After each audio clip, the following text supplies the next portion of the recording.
It was 1851 in a western wilderness.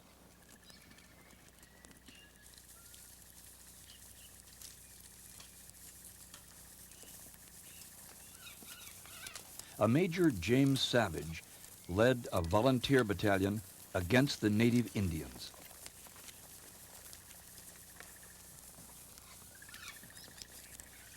Their aim was to corral the Indians and ship them to a reservation.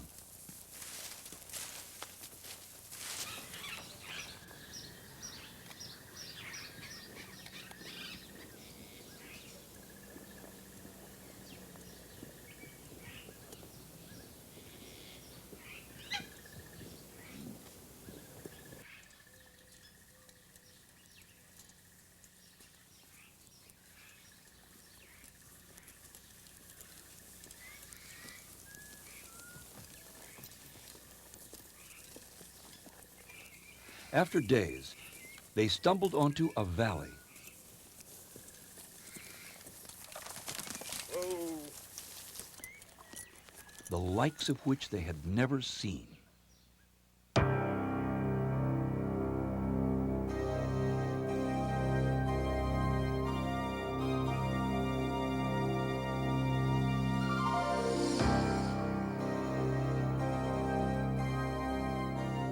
These Yankee Indian hunters had stumbled upon a place near what's now called Inspiration Point. They were the first non-Indians ever to enter the Yosemite Valley.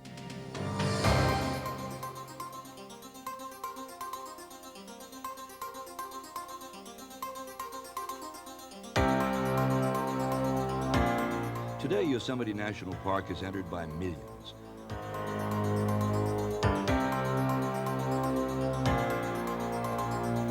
There are those who come here strictly for recreation.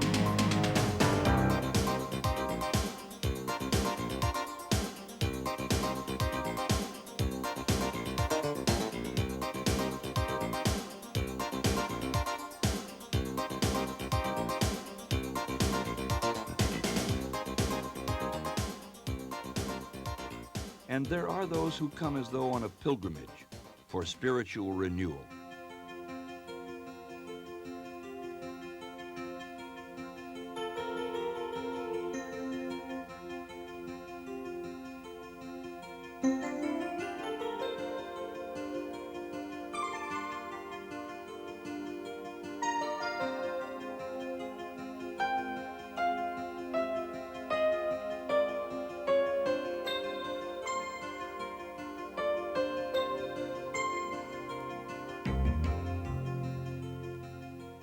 Most visitors' reasons for coming fall somewhere in between.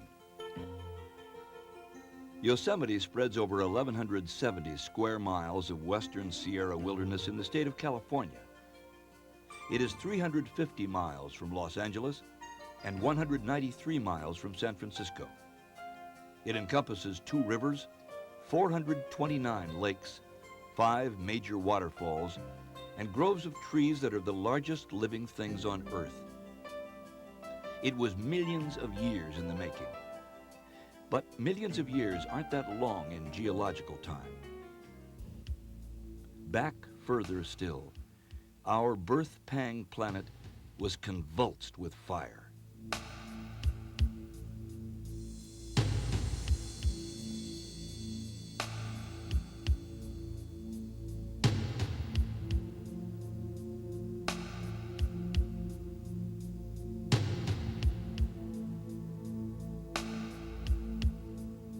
In time, some 4 billion years, the flowing lava slowed. Molten magma cooled, forming gentle landscapes.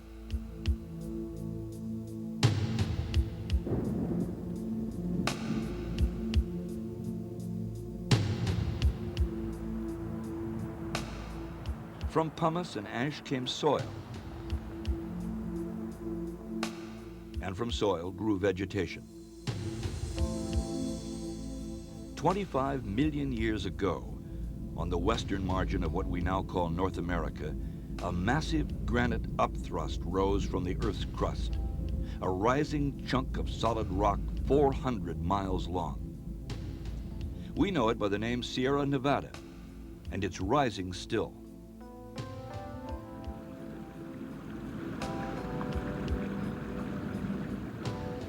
Waters gathered. In an onrush of increasing power, the waters cut canyons as deep as 3,000 feet. The climate got colder. Huge coniferous trees began growing where less hardy vegetation was dying out. The immense upwarp of granite inched to the dizzy heights we see today. Wind-blown snows were lashed upon the summits, snows that never melted. More winters brought more new snows, impacted upon the old. Aging snows became ice. Ice coalesced into glaciers. And these vast glaciers would break from their moorings and grind down. Rivers froze. Great towering trees that forested the lowlands, sequoias, died where they stood. Flowers perished, not to bloom again for nearly 1,000,000 years. This granite mass, this range, now sawtoothed and snow-covered, which is what Sierra Nevada means in Spanish, produced its very own ice ages. Glaciers moved, advancing and retreating, but always moving, moving imperceptibly in human notions of time, but unstoppably. Moving like gigantic chisels, riving the dense rock, moving over the granite like buffers, scouring and polishing, moving like the fingers of a sculptor in carving out a paradise of nature and in sculpting what may well be the most beautiful valley in the world.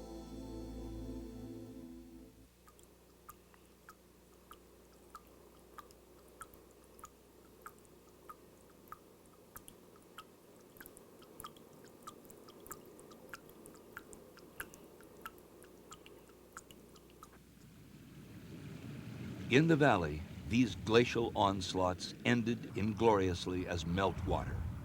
The last of the valley glaciers melted some 10,000 years ago, forming a shimmering lake, which eventually filled with silt and became meadows.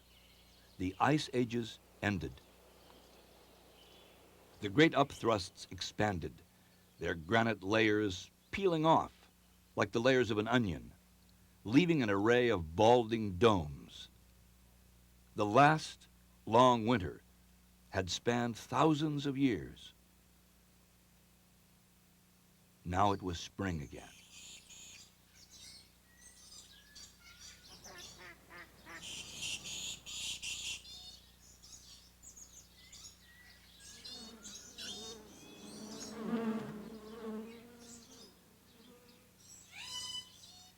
But should we forget the force of glacial ice, we're reminded of it by rocks, boulders, towering granite walls, grooved and striated as though by gigantic claws.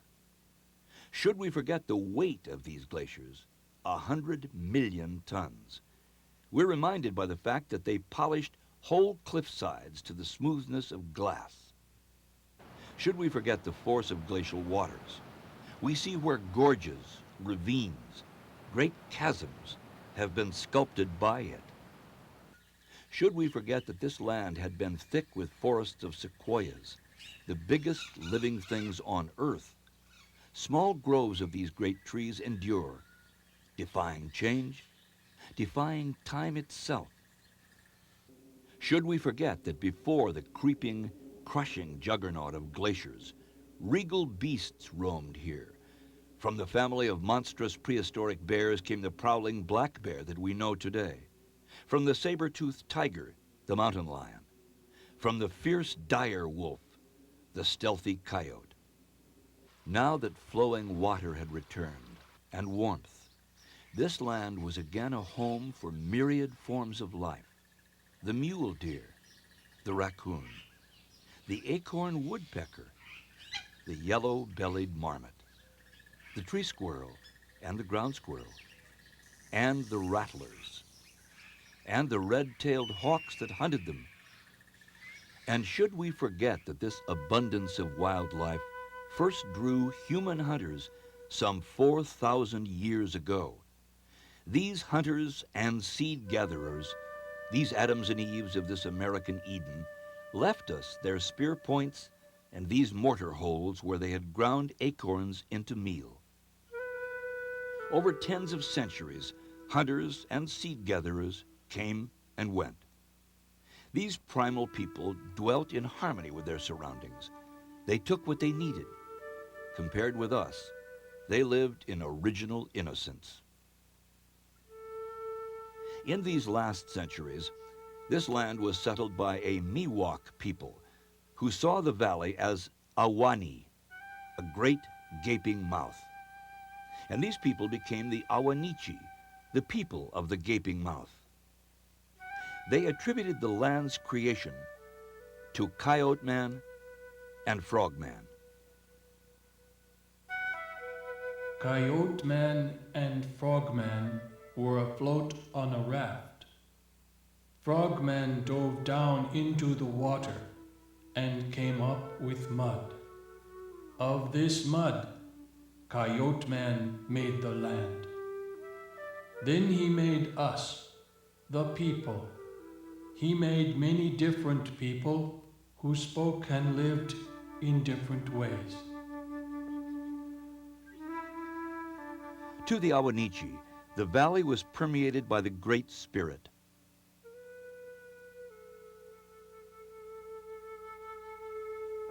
To them, the waterfalls cascaded with spirit life. Their hunters spoke with the spirits of the quarry that they stalked.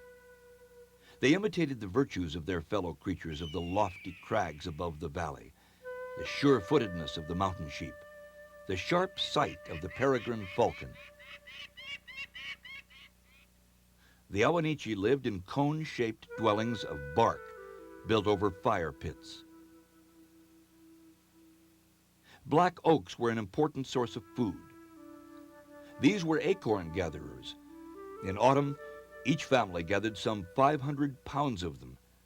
Acorns were pounded to a flour, leached, and then boiled into mush. This mush was the staple of the Awanichi diet. Unreached by the 18th century Spanish missions that dotted California, the Awanichi lived from year to year to the seasonal rhythms of the valley.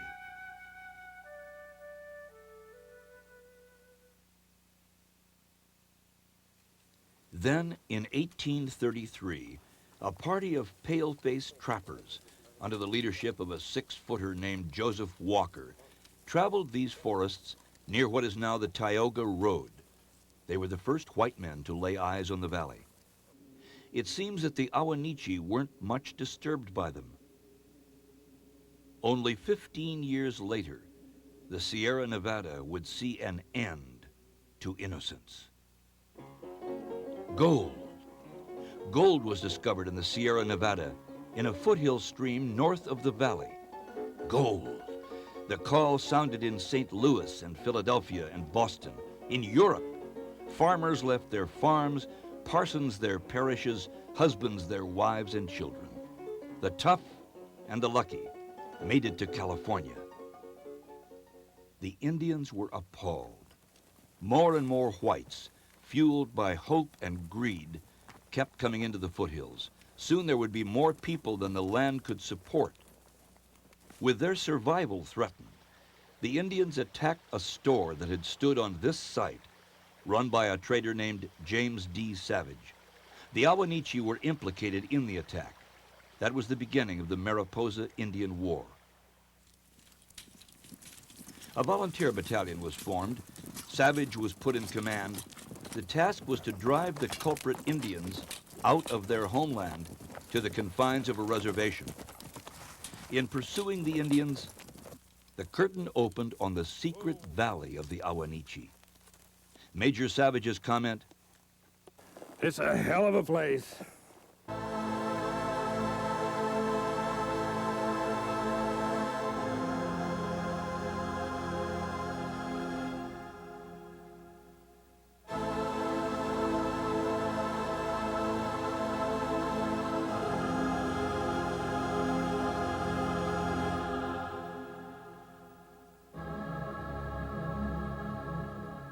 On a second foray by the battalion, under a Captain Bowling, the hiding Awanichi were smoked out and shipped to a reservation. The crafty old chief, Tenaya, surrendered. He was marched into camp, where he saw the blood-smeared corpse of one of his sons. He glared at the commanding officer. Kill me, Captain. You kill the child of my heart. Why not kill the father? But you shall not live in peace.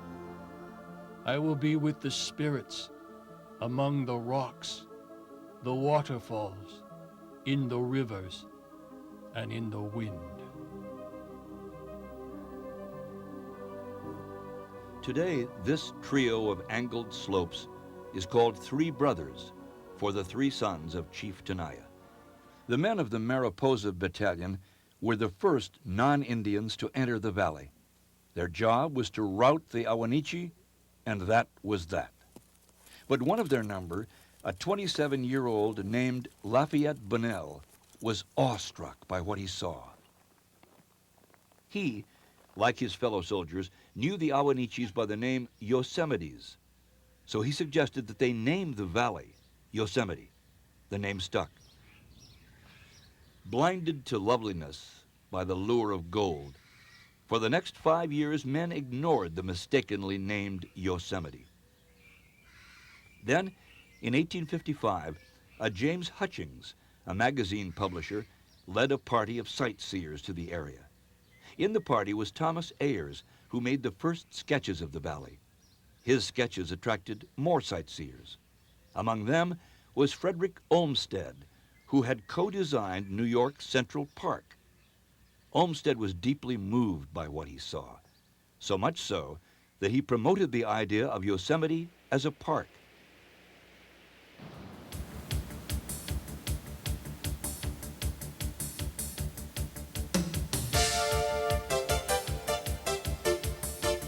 After being in the Stone Age for so many thousands of years, Yosemite was suddenly being hemmed in by industrial America.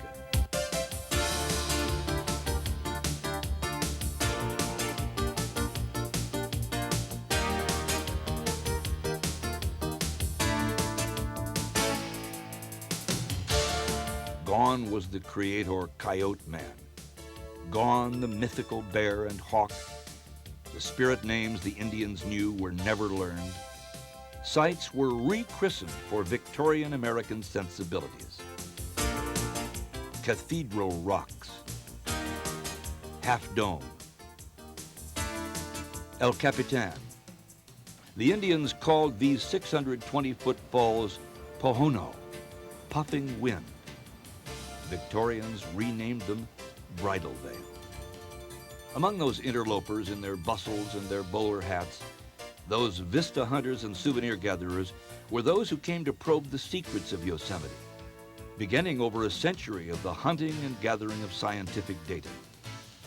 East Coast Americans, who had flocked to Niagara Falls for their honeymoons, gained new respect for the West when they learned that Yosemite Falls were the highest in the United States and the second highest in the world.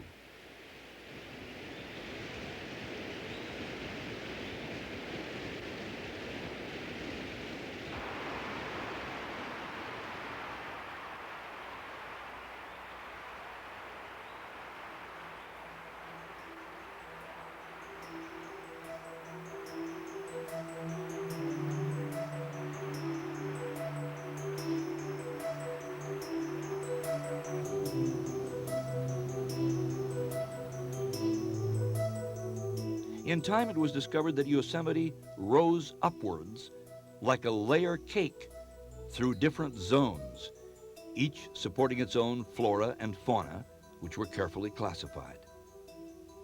The bottom layer, closest to sea level, is in a chaparral zone. Here, summers are hot.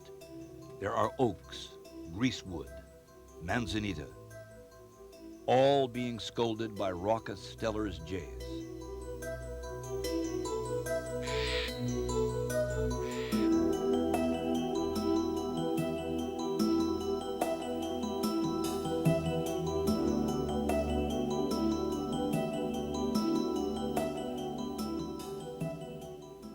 The layers rising up to 6,500 feet are fragrant with incense cedars and ponderosa pines.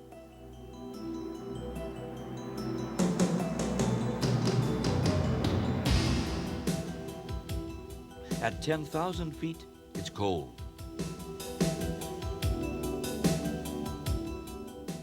Vegetation is more sparse. Lodgepole pine, white bark pine, aspen, juniper, western hemlock.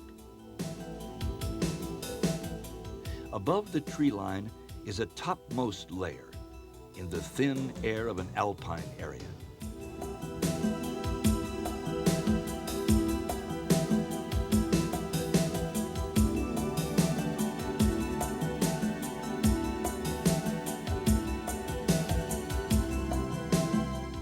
To the very present, the fact hunters and gatherers have classified 1,400 species of trees and plants, more than 230 species of birds, and 80 species of mammals.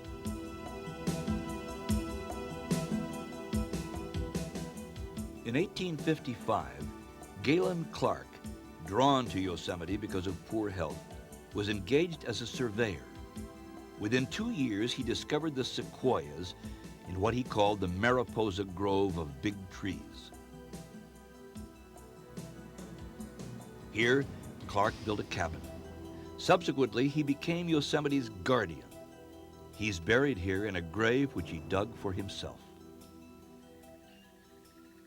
3 small sequoia groves were discovered in Yosemite: Clark's Mariposa Grove and the Merced and Tuolumne groves. Some of these trees stand almost 300 feet tall. There seems to be no limit to their growth. They do not die of old age. They're the most massive growing things on Earth, bigger than anything that ever lived on Earth.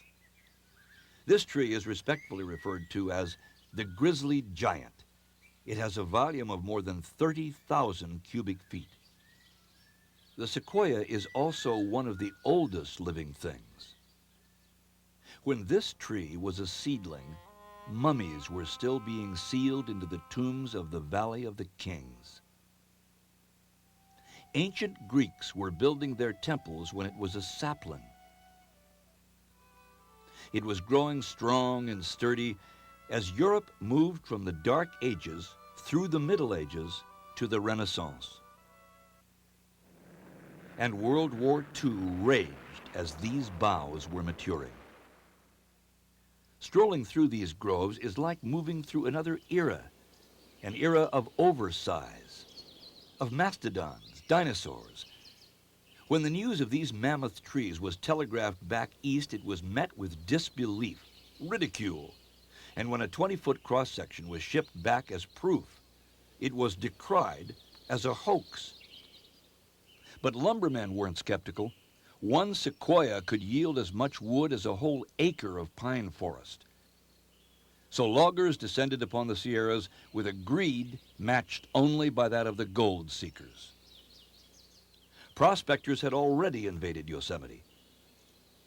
Now an enterprising showman named James C. Adams came to capture bears, which he trained for public performances. His forays make up the plot of the motion picture Grizzly Adams.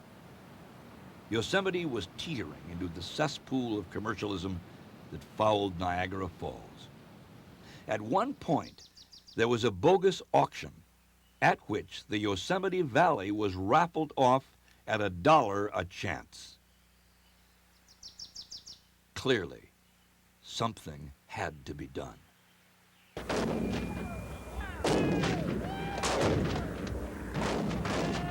The war between the states was lumbering into its 4th agonizing year.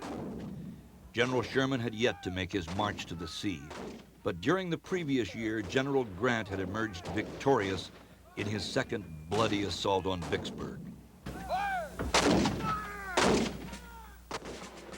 It was 1864. The muffled drums kept beating. No face showed the toll that this war was taking, more than the president's. Yet he had sworn to preserve the Union at all costs. Preservation was the cause. To preserve, the watchword.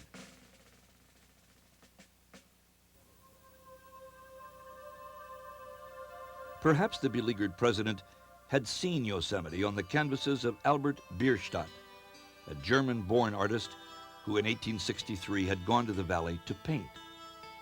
Perhaps, during the turmoil of war, peace in unspoiled nature too must be preserved. In any case, on June 30th of 1864, President Lincoln signed into law a bill granting the Yosemite Valley and the Mariposa Big Tree Grove to the state of California as a scenic preserve, held for public use, resort, and recreation. It was not yet a national park, for national parks were still in the future, but it was seen by some as a national resource.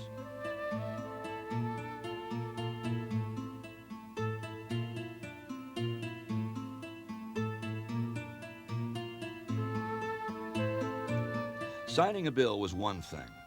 Protecting Yosemite was quite another. The California Park Commission gamely took on the task. The Wells Fargo office speaks of an era when sightseers were trundled to the valley by stagecoach. There was even a jail. Here, in 1875, brothers by the name of Washburn built the Wawona Hotel, which is still in operation.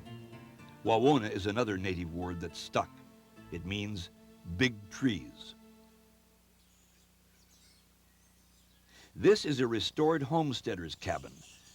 Since the signing of the Yosemite Grant, this land was held in trust by the state of California for the people.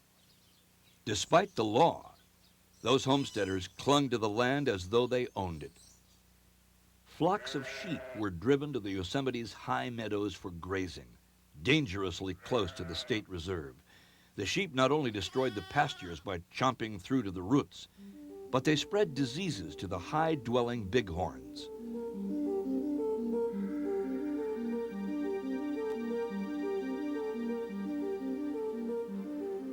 In time, the mountain sheep of the area died out.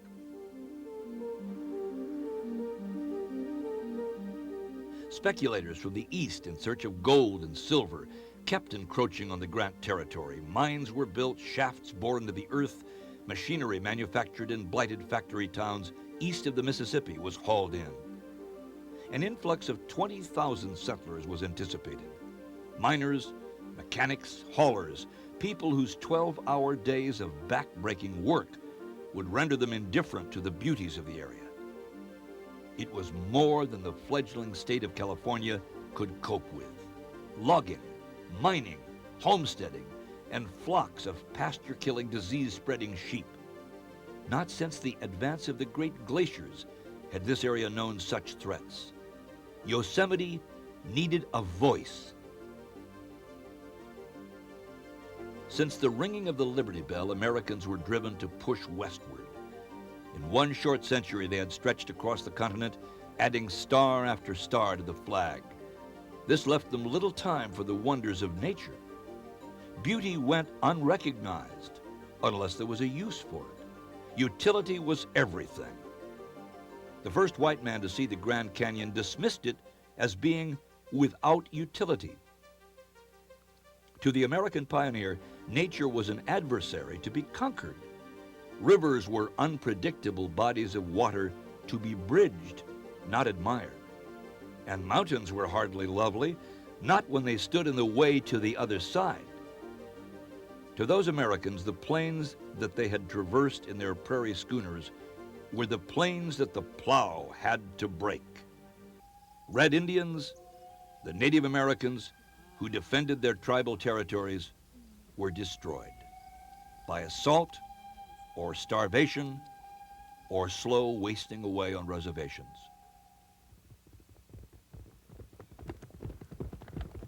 Herds of bison were wantonly slaughtered. Buffalo Bill boasted that he had killed 4,280 in less than 18 months, and that was only one man's marksmanship. The white clouds of a blue heaven were simply there. It was the black clouds of smoke from the iron horse that stirred the blood.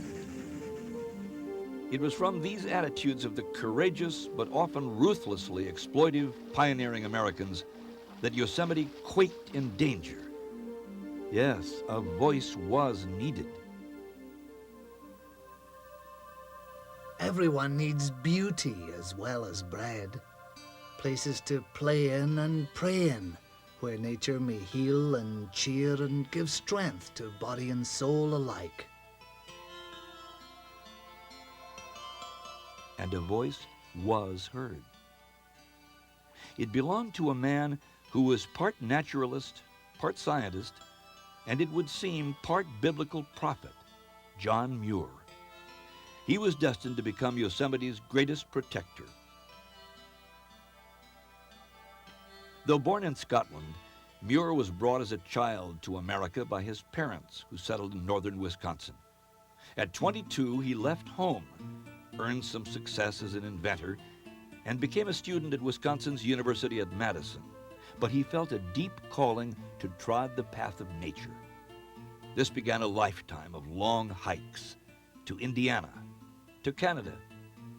Even as a young man, he sported a prophet's beard. In 1868, the ship Nebraska sailed into San Francisco Bay. John Muir, now almost 30, was one of its passengers. San Francisco was a big, bustling town whose hills were as notorious as those of Rome, and it was bawdy. With the gold rush, it had mushroomed from a sleepy little mission to a metropolis.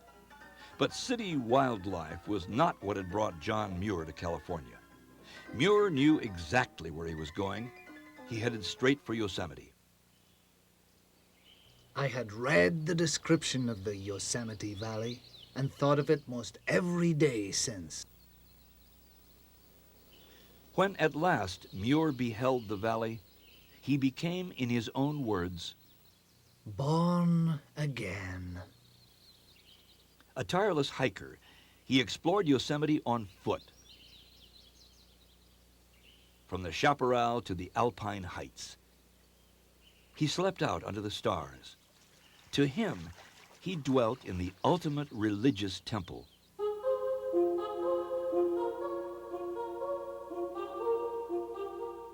No temple made with hands can compare with Yosemite.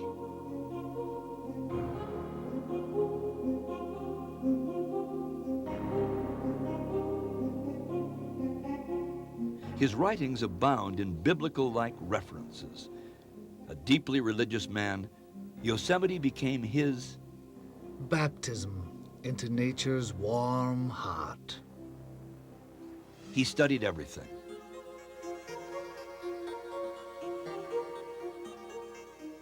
Every form of life caught his interest. Flowers, leaves, grasses, birds, animals. A feeling of oneness with all creation welled up in him.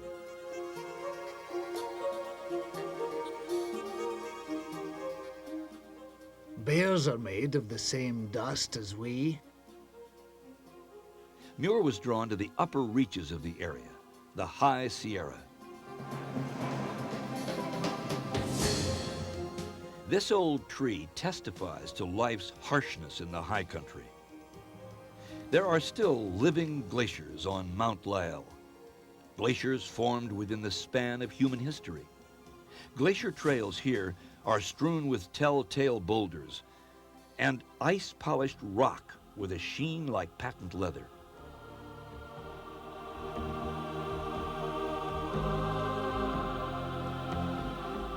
Here the lakes are deep and cold, and snow can fall up to 5 feet in a single day. Here, the planet Earth is still shaping itself. Yet, to John Muir, the high country was Hospitable, kindly, tenderly inspiring, about as kindly as anything the heart of man can conceive.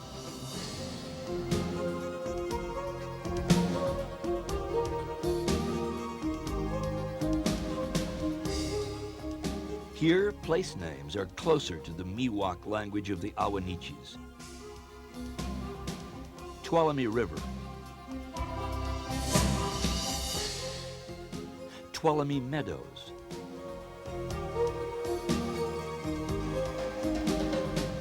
Hetch Hetchy Valley and a canyon named after old Chief Tenaya.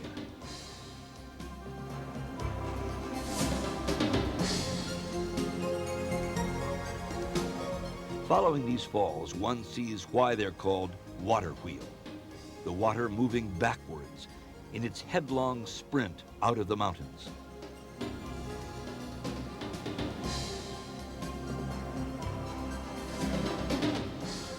Deep in this wilderness, Muir encountered his first glacier. Here, he formulated his theory of glaciation. It was the movement of the invading ice that shaped and sculpted Yosemite. Lying on a slope, he moved inch-meal in imitation of an advancing glacier, just to get the feeling. Here, in the thin air of the high country, Muir found total fulfillment in nature. Not the nature that must be conquered of the American pioneer, but the nature of the American visionary. Opening 1,000 windows to show us God.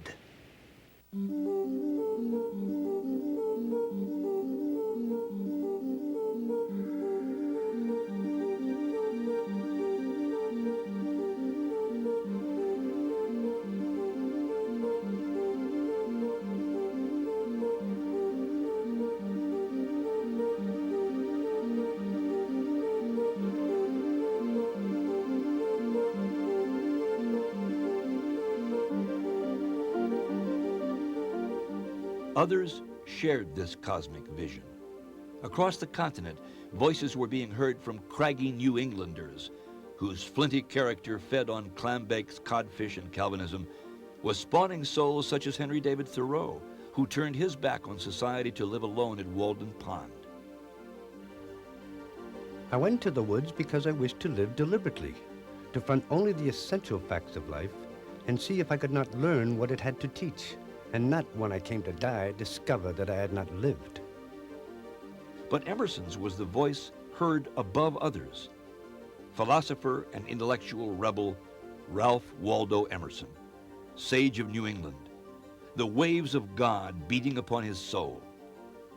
The heart which abandons itself to the supreme mind finds itself related to all its works.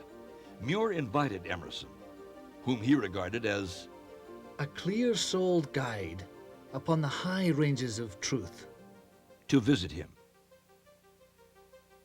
It was at the rough hang-nest quarters of a sawmill in the Yosemite Valley that the 68-year-old Emerson visited John Muir. Together they crowded eternity into an hour, and an hour into eternity. During his early years at Yosemite, John Muir earned his bread as labor at a sawmill, and sometimes by tending sheep. He had come to despise sheep for their destructive grazing, and he scorned these four-footed chompers as hooved locusts. Already families of wild mountain bighorn sheep were being depleted by domestic sheep-borne diseases. Muir urged putting a halt to using Yosemite's high meadows for grazing. There were other outrages. Parties of hunters still roamed the area. It was taking years to drive off homesteaders and squatters out of the valley.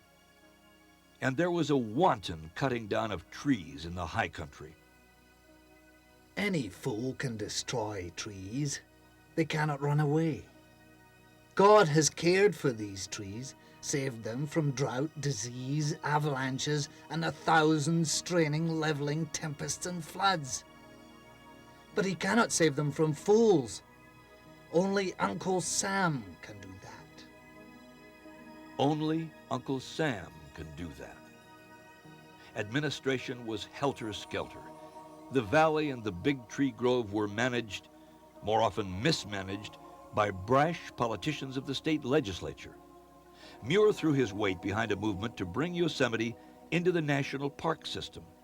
And in 1890, a Yosemite National Park was created. The U.S. cavalry bugled in to enforce regulations in an area that had been nationalized. For now, administration became a house divided. It was the watershed wilderness ringing the park that had come under federal control. The valley and Mariposa Grove were still under the state of California. An administration muddle was making mayhem of the land. 1903 found the finer folk of California in a dither of preparations. President Theodore Roosevelt was coming to Yosemite. Dignitaries, including the governor, were traveling to meet him. Luxurious accommodations were being readied. Fine china, silver plate, and a French chef were brought in from San Francisco for a sumptuous reception. Yes, a president was coming. But Teddy Roosevelt, a rugged outdoorsman of a president, chose to spend his time in Yosemite with John Muir, whom he respected and enjoyed. They camped together in Mariposa Grove and above Glacier Point and in a meadow near Bridal Veil Falls. The president's comment on the experience? Bully!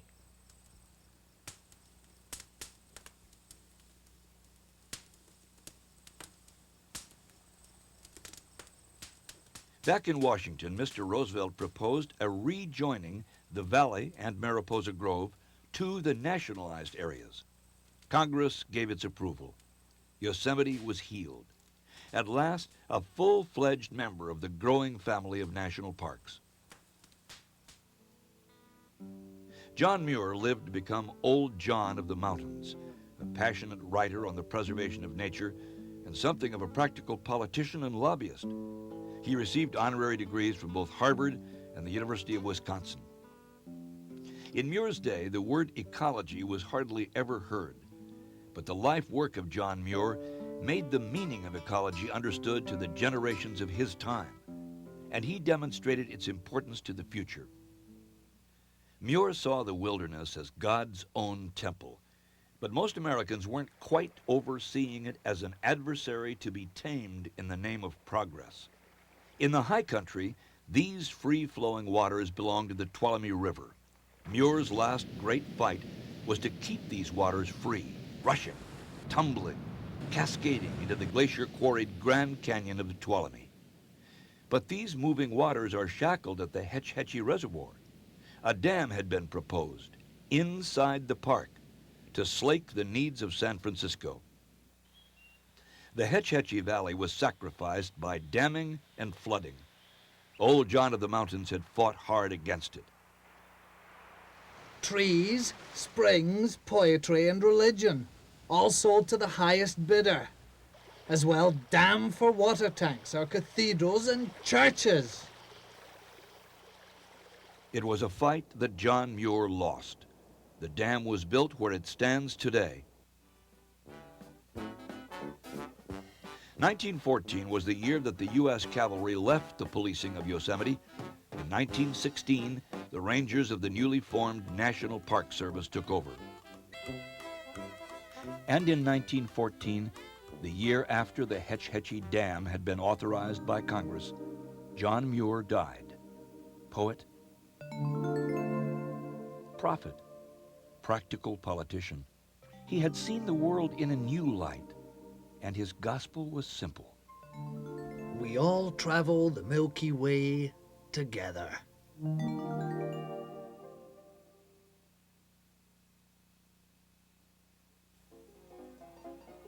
In 1855, Yosemite saw about 42 tourists. Year by year, the number of visitors increased. In the early days, it was a long, bumpy trip by stage. This 1905 snapshot shows an actual stagecoach holdup taking place in Yosemite. The armed bandit, wearing a long, light-colored coat, can be seen in the background. The coming of the automobile made the park, which now covered 1,200 square miles, easier to get to and easier to get around in. Tourism flourished.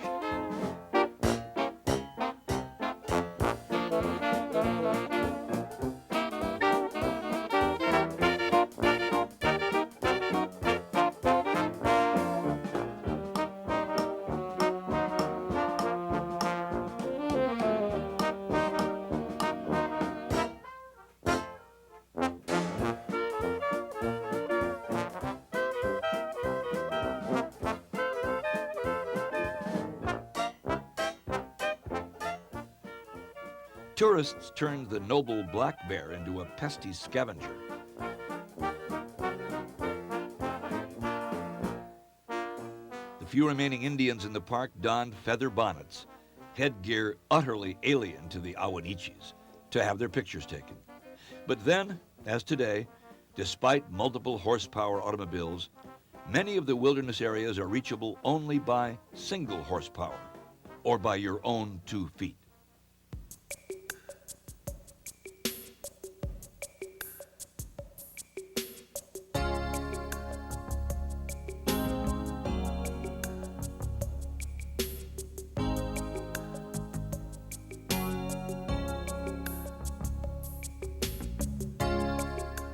Today, visitors arrive in excess of 3 million every year.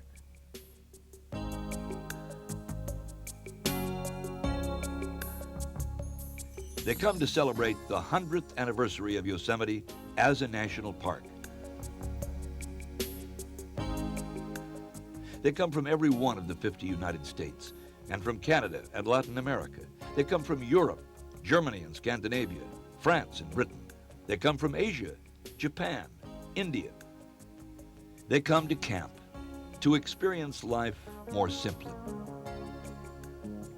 They come to birdwatch. They come to feel a kinship with their fellow creatures on this planet. They come to rediscover the wilderness, and in so doing, discover more about themselves.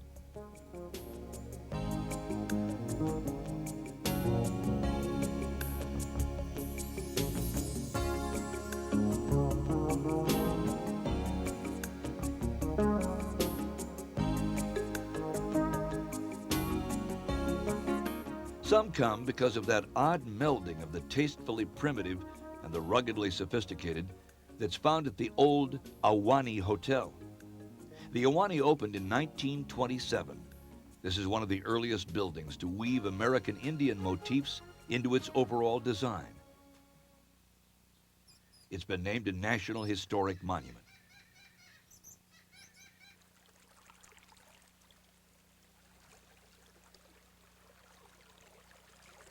Some come for sports, for trout fishing and crystalline mountain streams.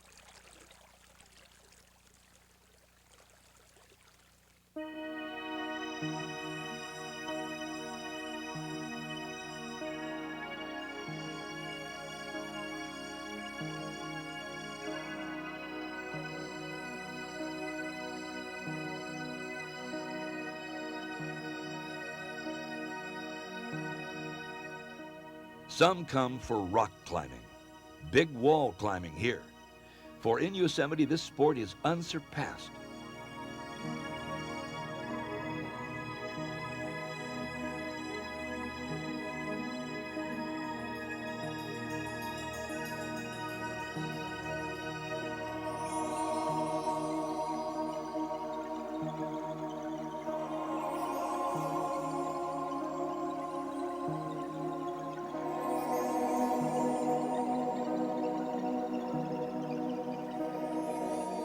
Some climbs last for days, the climbers hauling up their food and gear after them. What appears to be a sheer wall is actually a vertical desert. There's life here. On these ledges live plants and animals. Climbers train on small cliffs where the climbs are short. When they graduate to the big ones, such as El Capitan, the biggest exposed monolith in the world, they'll be reaching slopes that are millions of years old.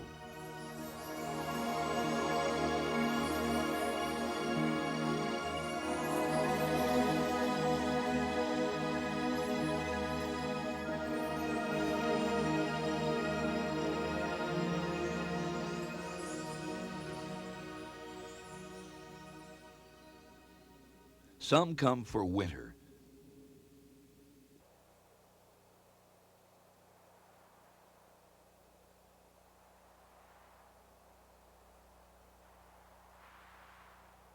When the falls are frozen ice sculptures, when animals forage in the snow.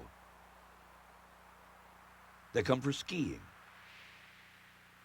With high expectations, or with no expectations whatsoever, they come, some only once in a lifetime, and some each bright year of their active lives. But they come in the millions. Since the 1850s, Yosemite's breathtaking sights have drawn people from over the world, not just because of tour managers, but because of artists and photographers. As a park, Yosemite was in its infancy when photography was in its infancy. They grew and developed together.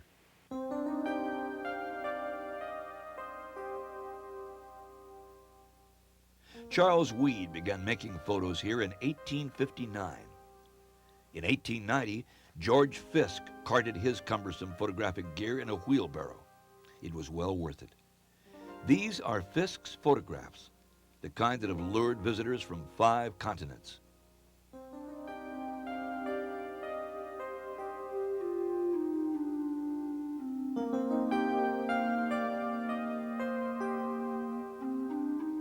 More than the work of any other, it was the photographs of Ansel Adams that opened the eyes of the world to Yosemite National Park. Adams was an artist. He captured Yosemite with more than a good eye and a fine lens. He captured it with his spirit. Once he claimed, "Sometimes I think I do get to places when God's ready to have somebody click the shutter." Yet he started out training for a career as a concert pianist. When this was filmed, his hands were crippled with arthritis. Adams made his first photo of the Yosemite Valley in 1916 with a box Brownie camera. He was 14 years old. He remembered the quality of the area, which created unforgettable impressions.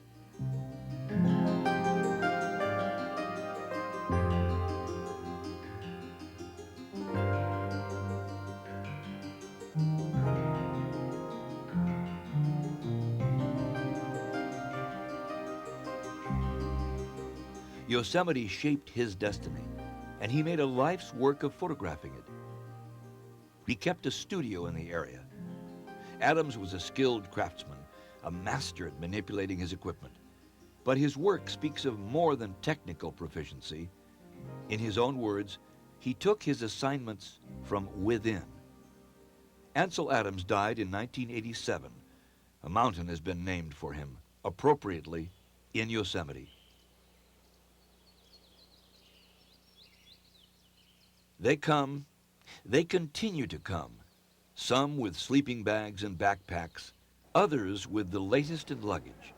Like the rings of a great tree, they come in generations. Rangers have their hands full, guiding, informing, aiding, policing. Economic opportunity is not the prime reason for the enlisting in the National Park Service. These men and women are rangers because they love their work. They're dedicated. Dedication is something that Yosemite brings out in people. It's a ranger's never-ending task to preserve this wilderness from destruction by the millions of visitors who are drawn here because of that wilderness. The Park Service is meeting this need to preserve. The mechanics of preservation are evident to every visitor in the bear-proof waste disposals. In the past, visitors provided bears with picnic tidbits as though they weren't pets. But bears aren't cute, they're wild animals. Grubbing after candy store goodies like spoiled brats, they'd tear open cars and campers for a Twinkie. Some got dangerous. Hence, bear-proof waste cans are seen everywhere. And the bears have been resettled in more remote areas of the park where their habits are uncorrupted by the human sweet tooth.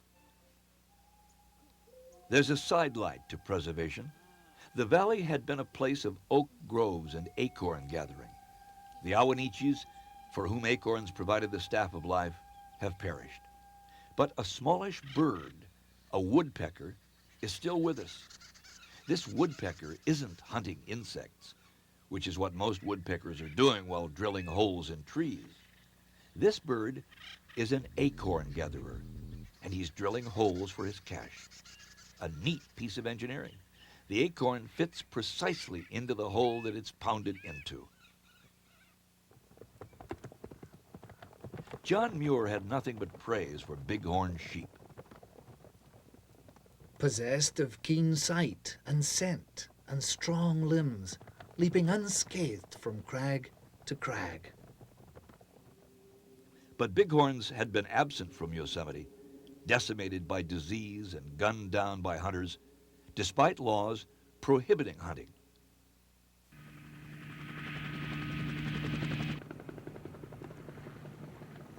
Now there's a program to restore bighorns to the park.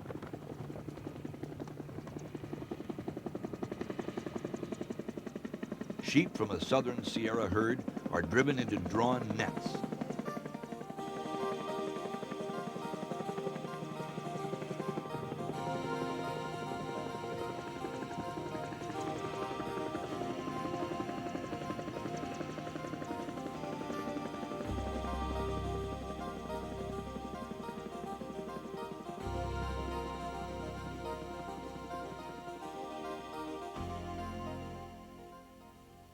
Tagged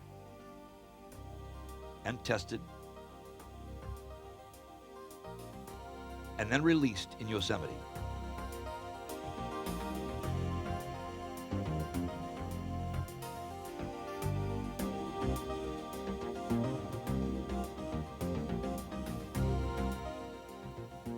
An effort to restore nature's balance, which had been down-ended by human beings.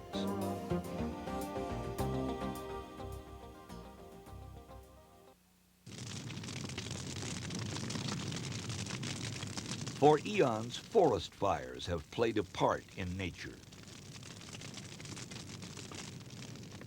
With the coming of human beings, some fires have been kindled through carelessness and sometimes malice.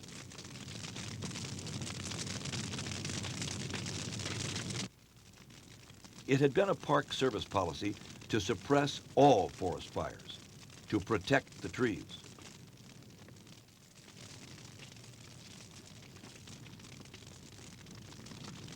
It seemed that fires brought only destruction.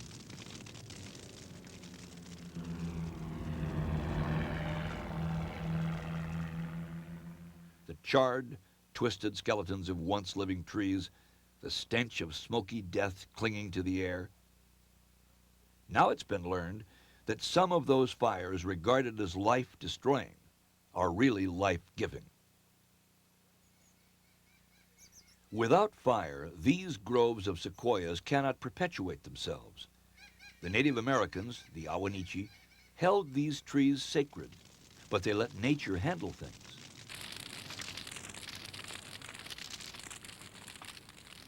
Then we came along. When fires started naturally in these groves, as they had for thousands of years, we put them out.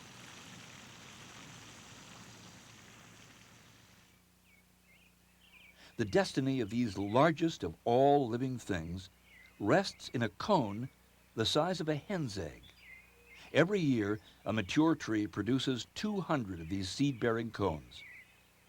The tiny seeds, 91,000 of them weigh only a pound, are released with the aid of cone-boring larvae and the chewing habits of the chicory. The tiny seed falls to the ground, and if conditions are right, sprouts a taproot. This has been going on for 150 million years. But conditions must be right. Duff, pine needles, leaves, bark, debris, on the forest floor will prevent the seeds from sprouting. The seeds will rot or be attacked by fungus. Fire clears the forest floor and prepares the soil for seeding. And the heat of the fire dries out the cones so that the seeds will fall, sometimes showers of them, by themselves. Now we understand that fire is the ally of these great trees. Today, the Park Service is using controlled fires in preserving nature's way. The bark, up to a half a foot thick, protects the trees, and the foliage is unreachable by the lapping flames. In this way, these groves of giants are being preserved for future generations.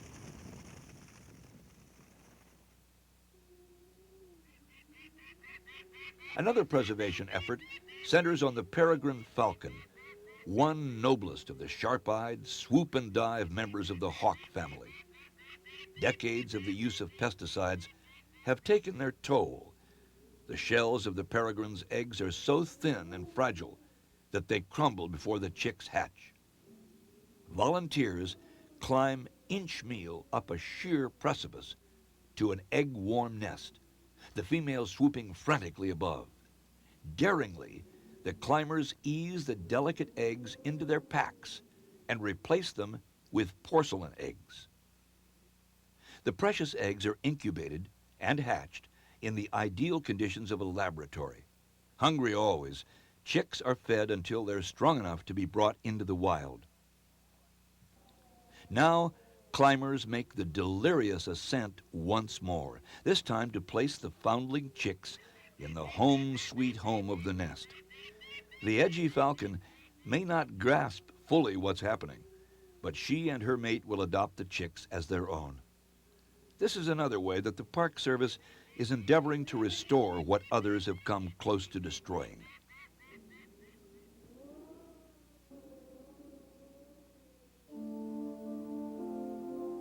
All who've gazed on it would agree.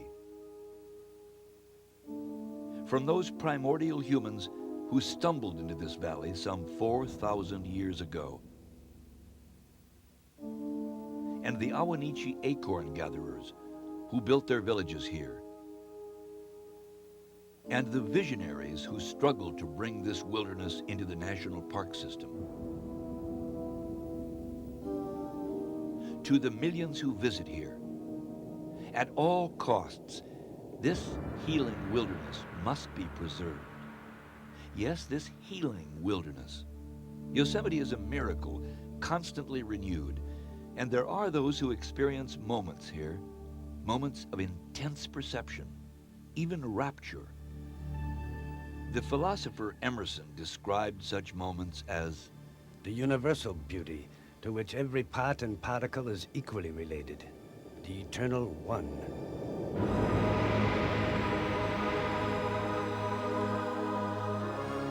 Of such moments, John Muir rhapsodized, The winds will blow their own freshness into you, and the storms their energy.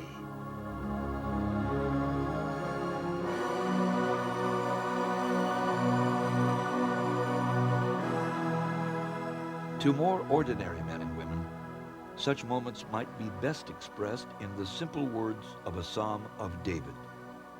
Be still and know that I am God.